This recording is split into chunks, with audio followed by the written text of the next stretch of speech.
Today's Cowboys Mailbag is presented by Magic Spoon. $5 off your first order when you go to magicspoon.com/Cowboys. That link will be in the comments section and in the description. From Chris Vanak, would you consider moving Cooper if you can get decent value back in picks and or cornerback/defensive line to free up cap space and pay Gallup instead? So I'm always down to consider potential trades. I think that's what most smart teams do. I would have to get something very good back for Amari Cooper, because I know with the roster as it is, whether it's 2 good receivers or 3 good receivers, Cooper is a wide receiver 1. I don't know that for certain with Michael Gallup. If I can get a good haul back and get a good deal when I pay Michael Gallup, I would consider that. I'll say this though, Chris, I appreciate the super chat. This is a future time problem. We will have this conversation in depth after this year's season ends. From Alan, another super chat. Name 1 veteran and 1 rookie the Dallas Cowboys will cut. Well, we kind of went through a bunch of potential names right there. As for the rookie, I'm going to go with the last rookie that was on this team, or drafted by this team, I should say, Matt Farniok at center. I think he ends up getting cut this year. Veteran-wise, the big name, I am going to speak it into existence, cut Darian Thompson. He's bad, and you save a lot of money. Those are the 2 names I think make the most sense for the Cowboys. Damontae Kazee, question from Mendoza, breakout year coming. I think that bounce-back year is probably better. We saw Kazee have a 7 interception season before. If I can get him for all 16 games, and he's steady and reliable and makes a few plays on the ball as well, if he can be like even just a top 25 safety. When have we had one of those? Basically never. I think that would be a big deal for the Cowboys. As mentioned, today's show is made possible by Magic Spoon. Tons of variety, and this cereal tastes like the stuff that we grew up with, yet is actually good for us. Let me give you guys a comparison here just to prove it, right? The fruity cereal from Magic Spoon tastes identical to the Fruit Loop stuff. That, it's delicious, right? Well, the difference here is in the safetiness, right? The healthiness. Here's the comparison. Calories, same.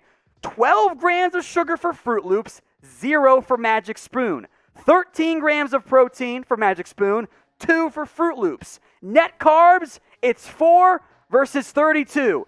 Numbers don't lie here, folks. Magic Spoon, the taste is the same, and yet it is way, way healthier for you and will help you trim the dad bod if you're like somebody, me, who's trying to cut a little bit of weight before the baby comes. So get $5 off your order at magicspoon.com/Cowboys. We will have a clickable link for you guys in the comments section and in the description, so go check them out right now. All right, from my burner account, who is the most overrated Cowboy on the roster? Ooh, good question. It's not Magic Spoon for starters. From a Cowboys fan perspective, you guys are going to hate my answer. Cowboys fandom overrates him. National media underrates him. As my preface to make you guys not hate me as much, it's Michael Gallup. Michael Gallup's a damn good football player. He's not better than Amari Cooper. And I've seen way too many comments of dump Cooper, pay Gallup. Shoot, he might be wide receiver 3 on this team. Which brings us to Connor Reed's question. Do you think Lamb goes to the number 2 spot on the wide receiver depth chart?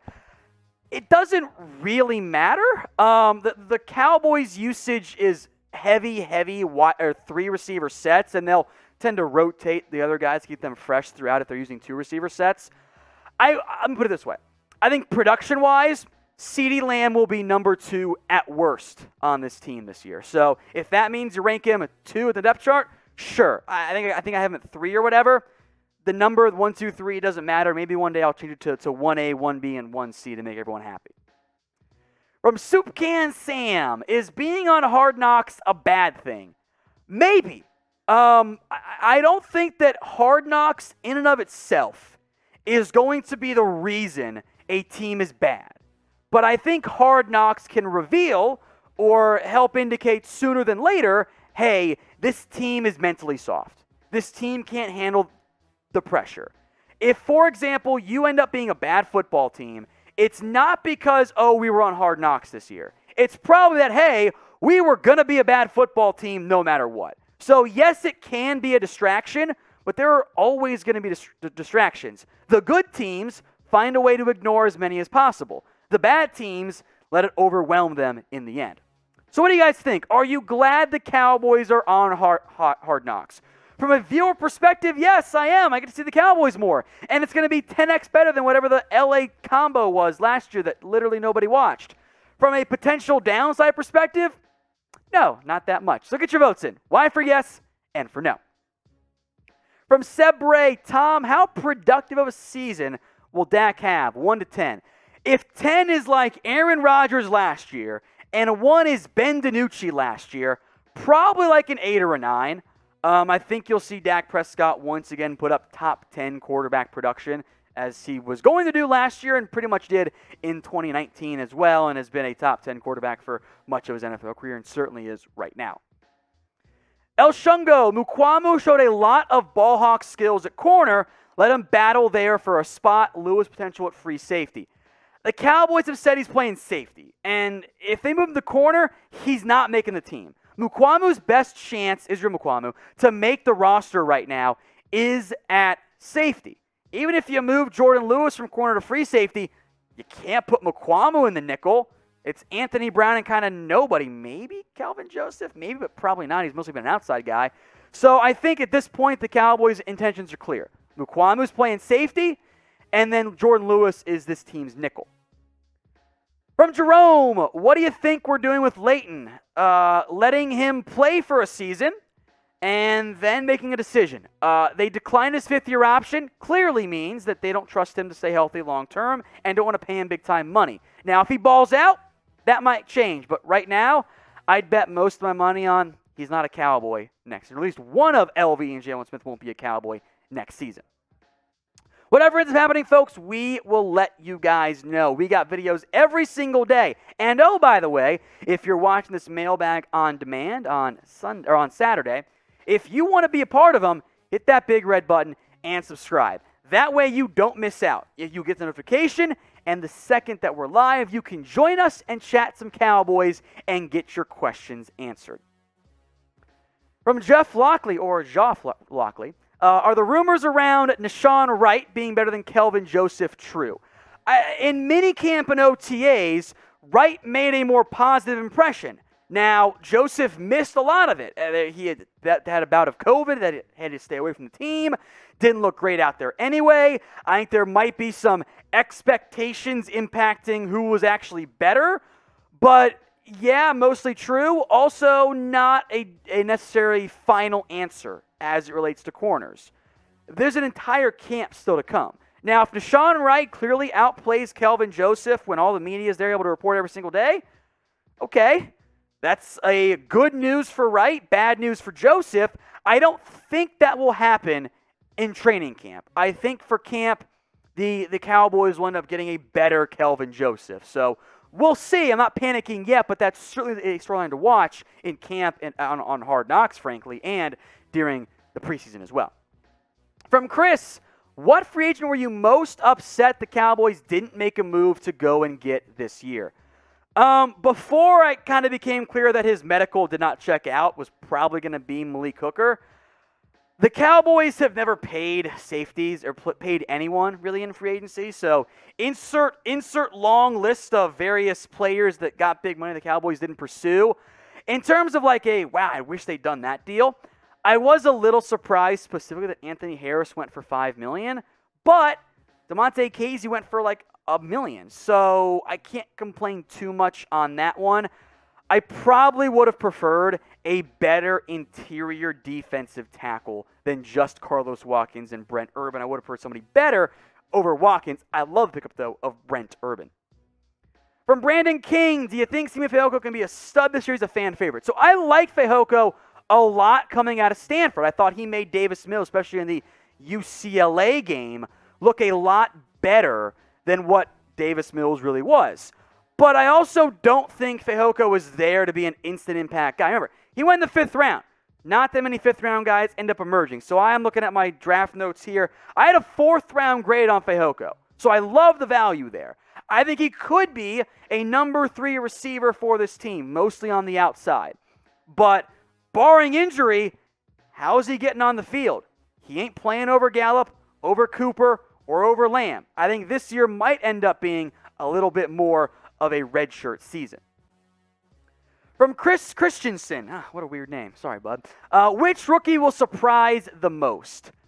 I want to say Nahshon Wright. I really do, but that feels like the cop-out answer. So I'm actually going to go with the guy that I think has been most overlooked. That's Chauncey Golston. Golston was a 3rd-round pick. I think he got overlooked because of the buzz around Osa Odigizua and the Nahshon Wright pick not long after him. But I think in terms of a high-floor player, Golston does fit that box pretty well. I liked him. I had a 4th-round grade on him. I had some guys above him, but hey, that's what happens in the NFL draft. I think as a number 3 or worst-case number 4 defensive end, I think Golston could earn that role sooner than later for the Dallas Cowboys. But speaking of rookies, what do you guys think? Which one will end up being the biggest, I'll mention, positive surprise? Get your votes in for me in the comments section. Super chat from Jacob M. If Donovan Wilson impresses this year, what would his new contract be? And would he be back with this team? Well, Wilson's got 2 years left on his deal. So not a high priority right now for this team.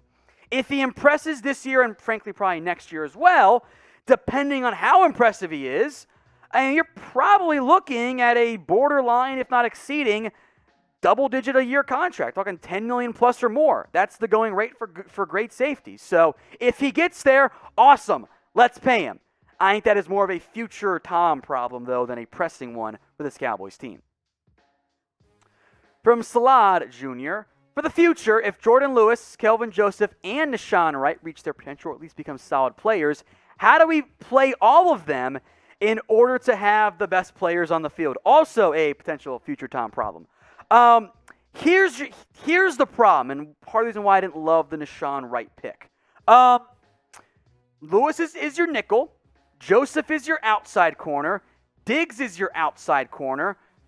Can Joseph kick inside to play nickel? Like, can he play dime?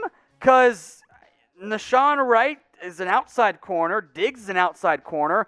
I'm not moving one of those guys to safety as an outside guy, so that's the issue. I think that having cornerback depth is big. It's important. It matters.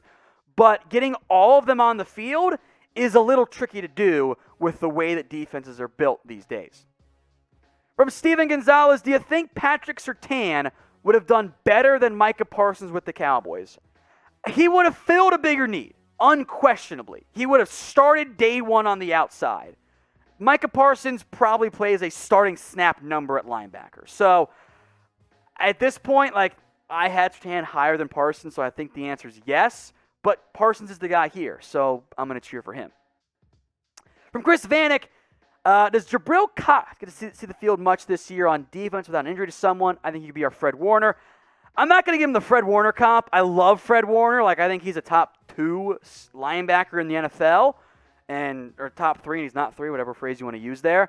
I don't think Cox is going to be quite that good. Coverage-wise, maybe as good as Fred Warner. Run defense, a long way to go. But I love Jabril Cox. I got my board pulled up. I had him as a top 60 player on my board. I think he's a really good player. The issue is, in terms of snaps this year, I think Dan Quinn is going to give the sub-package linebacker role that Cox would play. Those snaps going to go to Keanu Neal. So I think, yes, Cox will play some, especially later on in the year, but early on, I think it will be tough for him to carve out a role given the depth and investment made at two other players at linebacker. But we'll learn more about this team during Hard Knocks, right? We're going to get some good insight, or at least some perceived insight into Hard Knocks here. So are you guys going to watch it? We will have some fun content for you guys around that as well, some fun videos. So are you going to watch it? Get your votes in. 1 for yes, 0 for no. Jamell Higgins, TJ Vasher thoughts. I had him graded as an undrafted free agent. Bad quarterback play did not help him. Really got skinny, by the way, surprisingly skinny after the year ended. Big body, great frame, good contested catch guy. That's his role. Vasher fits the same mold as these other UDFAs, Brandon Smith, Osiris Mitchell, Brennan Eagles. Big guys, great length, potential red zone outside possession receiver threats. I think practice squad is what he's realistically aiming for this season. We are trying to get to, folks, 100,000 subscribers, and I'm sure that not all 400 of you are subscribed. So help us get there. Help me keep my job, apparently, per producer Brett. Hit that big red button, and don't miss anything here at the Cowboys Report.